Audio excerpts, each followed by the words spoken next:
Bienvenue à cette nouvelle exploration.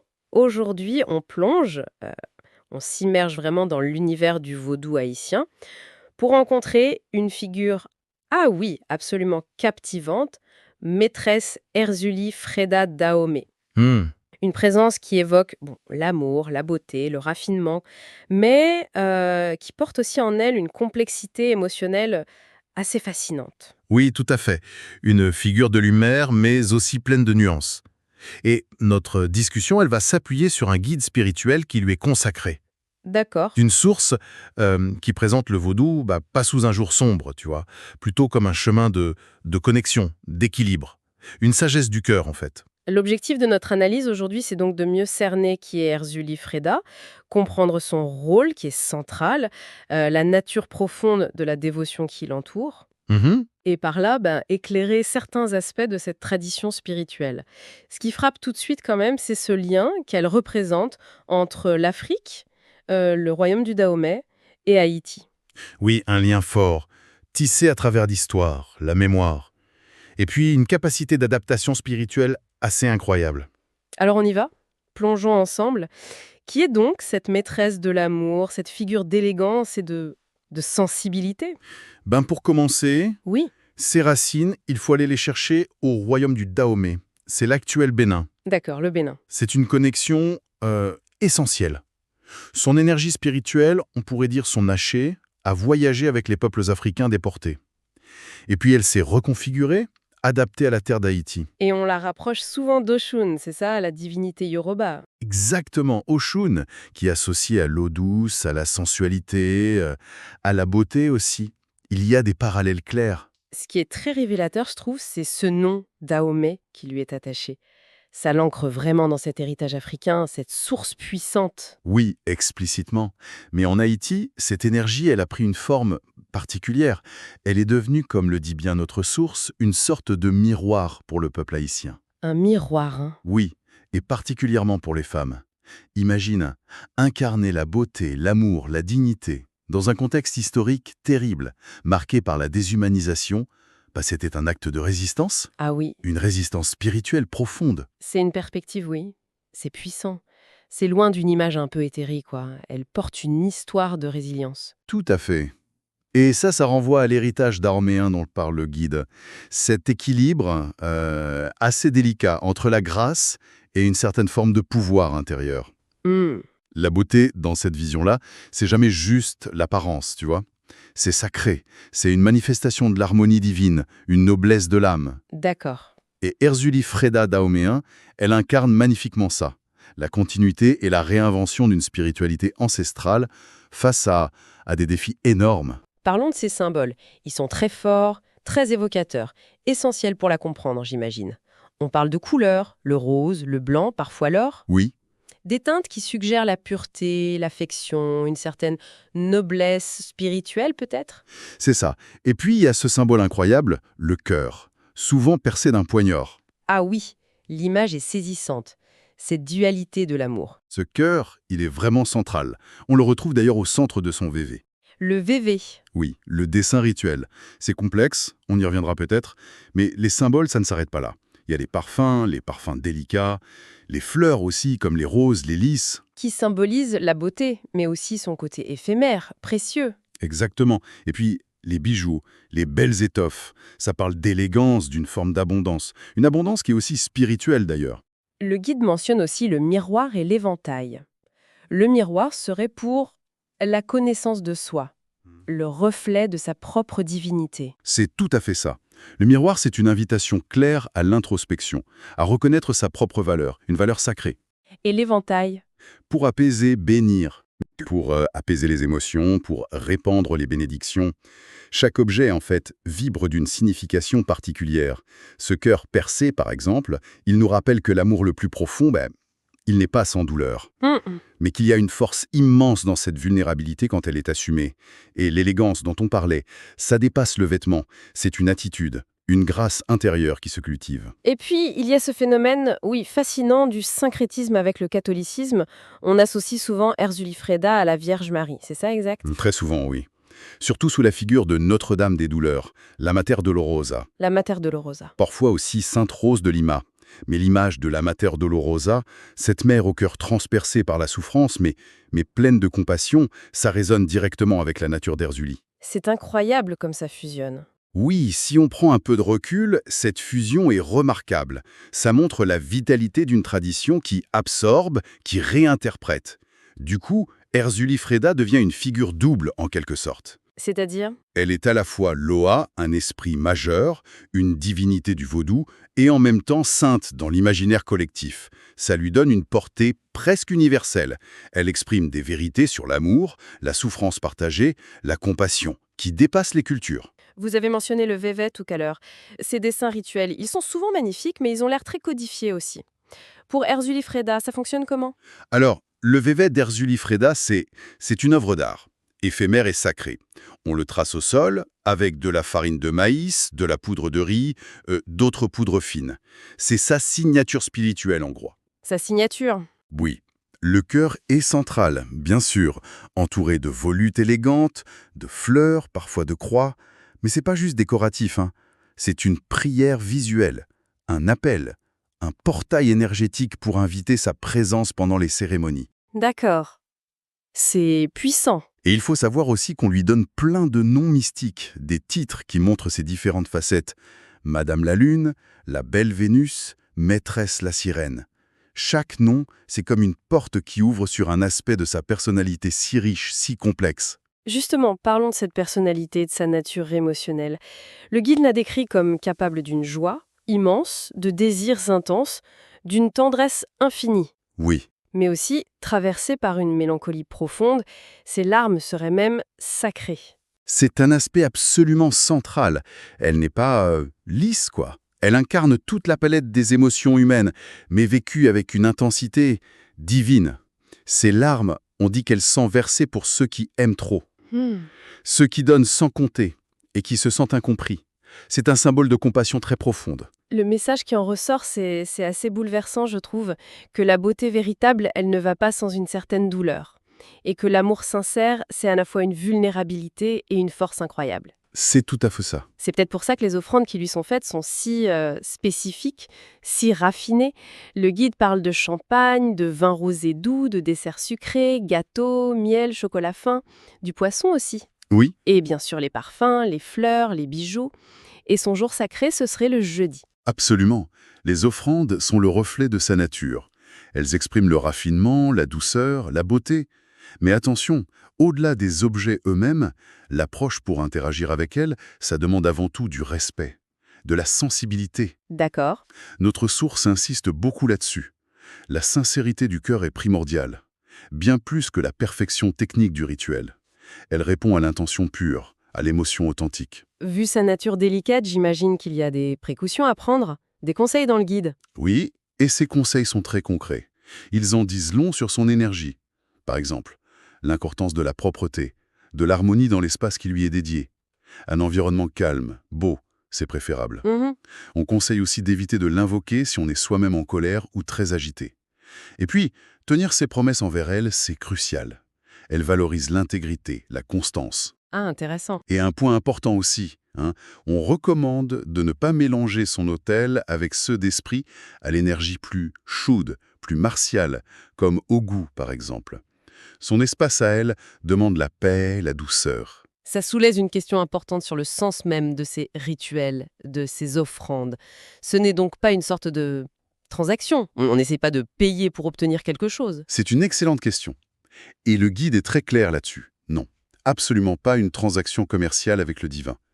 Les rituels sont plutôt décrits comme des actes d'alignement énergétique, des moyens de syntonisation. D'alignement. Oui.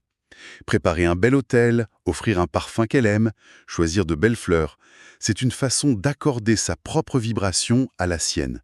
C'est exprimer de manière visible l'amour, la beauté, la gratitude qu'on veut cultiver en soi et attirer dans sa vie. Je vois. Donc, il s'agit moins d'obtenir quelque chose que de... Que de cultiver une relation. Une relation basée sur le respect mutuel, l'admiration et une profonde sincérité. Et comment ça se traduit concrètement? Cette relation dans un rituel, une prière, comment on aménage un espace pour elle, par exemple? Alors, la préparation de l'espace, c'est déjà un acte de dévotion en soi. On choisit un lieu tranquille, on le recouvre d'un tissu propre, rose ou blanc idéalement. D'accord. Des éléments de pureté comme un bol d'eau fraîche, c'est essentiel, à côté de symboles de réflexion comme un miroir. Des bougies blanches ou roses pour la lumière. Et puis viennent les offrandes qui résonnent avec son Les essence. parfums, les fleurs? Voilà, des parfums comme l'eau de Floride, l'essence de rose, des fleurs fraîches, roses, lisses, peut-être des petits bijoux, des objets de beauté. Une musique douce peut aider aussi à créer l'atmosphère. Et le guide propose des pratiques accessibles, même pour une dévotion simple, disons. Oui, oui, tout à fait. Il suggère par exemple un rituel simple, s'asseoir calmement devant l'autel préparé, allumer 3 bougies, en dédiant mentalement chaque bougie à l'amour, à la guérison émotionnelle et à l'autocompassion. Hmm, Offrir quelques vaporisations de parfum. Puis prendre une fleur en main et formuler une prière simple, pour l'apaisement, l'amour divin, tout en visualisant une douce lumière, rose et or, qui enveloppe, qui guérit. C'est une sorte de méditation active, une mise en relation douce. Le rituel de la lampe est aussi mentionné comme particulièrement important. Qu'est-ce que c'est exactement? La lampe en créole, oui, c'est une forme de communication et d'offrande très respectée dans le vaudou. Pas seulement pour Erzulie d'ailleurs. D'accord. Pour elle, on utilise un récipient en verre ou en métal, on le remplit d'une huile pure, l'huile d'olive, huile d'amande douce, on y ajoute quelques gouttes de son parfum préféré, des pétales de fleurs, souvent des roses blanches ou roses. Et une mèche. Oui, une mèche en coton qui flotte et qui brûle au centre. Allumer et entretenir cette lampe, c'est un acte de dévotion continue. Une lumière qui veille, qui transmet les prières. L'intention. Ça semble vraiment être le fil conducteur de tout ça. C'est le maître mot, absolument. Les rituels, les prières, c'est vu comme des conversations, des invitations respectueuses, jamais des ordres, des sommations.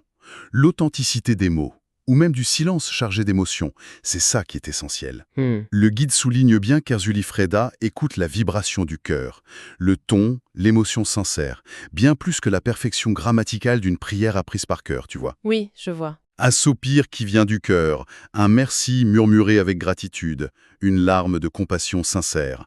Ça peut la toucher plus profondément qu'un long discours très formel. Et quel type de prière, d'invocation on lui adresse en général, d'après le guidera? Les intentions sont assez variées. Ça reflète ses domaines d'influence. Il y a des prières pour attirer l'amour, bien sûr. Ou pour guérir des blessures émotionnelles. Pour rétablir la paix, l'harmonie dans le foyer. D'accord. On trouve aussi des prières quotidiennes plus courtes, juste pour maintenir le lien, honorer sa présence. Et très important dans sa dévotion, les prières de gratitude. Pour remercier des grâces reçues ou simplement pour la beauté et l'amour qu'on trouve dans la vie. Le guide va même jusqu'à suggérer qu'on peut interpréter la flamme de la lampe comme une sorte de dialogue silencieux. Oui, c'est présenté comme ça. Une forme de communication subtile, une manière d'être à l'écoute des réponses ou de l'état de la connexion. Une flamme calme, stable, ça pourrait indiquer la paix, l'acceptation de l'offrande, de la prière. Et si elle vacille? Si elle vacille fortement, ça pourrait suggérer un déséquilibre émotionnel chez la personne ou une interférence. Une flamme qui danse, vive, haute, ce serait un signe de bénédiction, d'énergie positive. Et une flamme faible? Une flamme faible pourrait inviter à purifier l'espace ou à clarifier son intention. Bon, ce ne sont pas des règles absolues, plutôt des pistes pour affiner sa sensibilité, son dialogue avec l'esprit. D'accord. Alors, si on va au-delà des rituels, des symboles, quels sont les enseignements fondamentaux que maîtresse Erzulie Freda Dahomey nous transmet? Si on devait vraiment distiller l'essence de ce que le guide présente, quelles seraient les leçons clés pour une démarche spirituelle ou même personnelle? Bonne question. Le guide structure bien ses enseignements autour de ce qu'il appelle la sagesse du cœur. On pourrait les regrouper, disons, en 3 grands axes transformateurs. Le premier, et il est absolument fondamental, ça concerne la divinité intérieure et la beauté sacrée.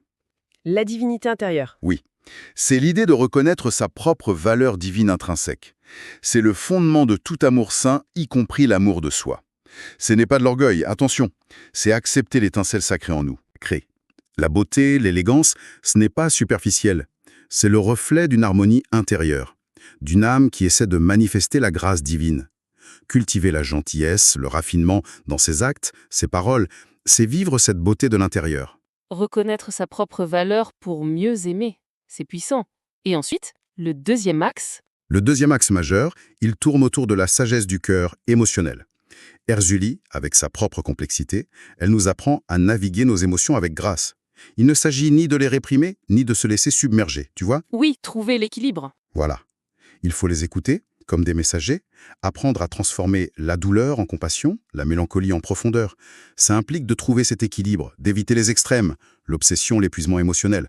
Hmm. Le pardon y joue un rôle clé, non pas comme un oubli, mais comme une libération de l'amertume, pour soi-même d'abord. Et le silence aussi est valorisé. C'est un espace nécessaire pour entendre la voix subtile de cette sagesse intérieure. C'est une approche très nuancée des émotions. Elles sont vues comme des guides, en fait. Et le troisième grand enseignement. Le troisième, on pourrait le résumer par l'amour comme action intègre. Ça regroupe plusieurs idées du guide. D'abord, la gratitude, décrite comme le parfum de l'âme, une pratique qui multiplie le bien, qui aide à voir les leçons même dans les difficultés. La gratitude. Ensuite, l'intégrité. Tenir sa parole, être sincère, constant dans ses engagements. Parce que les actions honnêtes, ce sont comme des prières silencieuses qu'elle apprécie particulièrement. D'accord. Ça inclut aussi l'art difficile, mais sacré du lâcher-prise. Savoir libérer avec grâce ce qui ne nous sert plus. Que ce soit des attachements, des relations, des désirs irréalisables. Le lâcher-prise. L'amour véritable dans cette optique, ça rime avec liberté et respect, pas avec possession. Et finalement, tout ça, ça converge vers l'amour avec un grand A, l'amour comme chemin ultime. Un amour qui pardonne, qui crée, qui élève, qui voit le divin en chaque chose et transforme le quotidien en une prière vivante. Divinité intérieure, sagesse émotionnelle et amour intègre. Ces trois axes, ça dessine un chemin spirituel exigeant, c'est sûr, mais très beau. En synthèse, oui, c'est ça. Maîtresse Erzuli Freda Dahomey, telle qu'elle est présentée dans notre source, elle incarne l'amour dans ses dimensions les plus élevées, mais aussi les plus complexes. La beauté comme reflet divin, la compassion née de la souffrance comprise, le raffinement de l'âme, la grâce émotionnelle, mais aussi la force tranquille qui vient de l'acceptation de sa propre vulnérabilité. C'est une enseignante du cœur. Elle invite à vivre avec beauté et à aimer avec courage, avec sincérité, avec intégrité. Le message sous-jacent de ce guide, ça semble vraiment être de présenter le vaudou, à travers une figure comme Erzuli Freda, comme une voix authentique. Une voix de lumière, d'équilibre, de connexion profonde au divin et à soi-même.